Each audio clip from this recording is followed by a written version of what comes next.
ఈరోజు మా వారు నన్ను పొగడ్తలతో ముంచేస్తారనమాట. ఎందుకంటే కొత్తిమీర, పుదీనా, టమాటా కలిపి పచ్చడి చేశానండి. అసలు ఎంత బావుందంటే అసలు మాటలు లేవు అంతే. అంత కమ్మగా అయితే ఉంది. ప్రాసెస్ అయితే సింపుల్ ప్రాసెస్. నా స్టైల్‌లో ఎలా చేసుకోవాలో ఈ వీడియోలో చూపించేస్తాను. వచ్చేయండి. ముందే పచ్చిమిర్చి, టమాటా, కొత్తిమీర, పుదీనా అన్నీ కట్ చేసుకొని పెట్టేసుకున్నా. ఇప్పుడైతే స్టవ్ వెలిగించేసి కళాయి పెట్టేసుకొని కాస్తంత ఆయిల్ వేసేసి పల్లీలైతే వేయించుకున్నాను. ఆ తర్వాత అదే ప్యాన్లో కాస్తంత ఆయిల్ వేసేసి కొత్తిమీర, పుదీనా కూడా వేయించేసుకొని ఒక గిన్నెలోకి అయితే తీసేసుకున్నానండి. ఇంకా అదే ప్యాన్లో అయితే కొంచెం ఆయిల్ వేసేసి పచ్చిమిర్చి కూడా గోల్డ్ కలర్ వచ్చేంత వరకు అయితే వేయించుకొని మూత పెట్టేసి మగ్గనిచ్చుకుంటున్నాను అనమాట.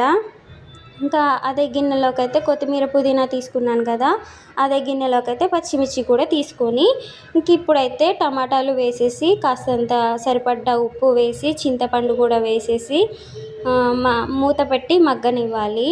ఇప్పుడైతే కొత్తిమీర, పుదీనా, పల్లీలు, వెల్లుల్లిపాయలు, జీలకర్ర వేసేసి బాగా మిక్సీ పట్టేసిన తర్వాత టమాటాలు కూడా చల్లారాక మిక్సీ పట్టేసుకోవాలి.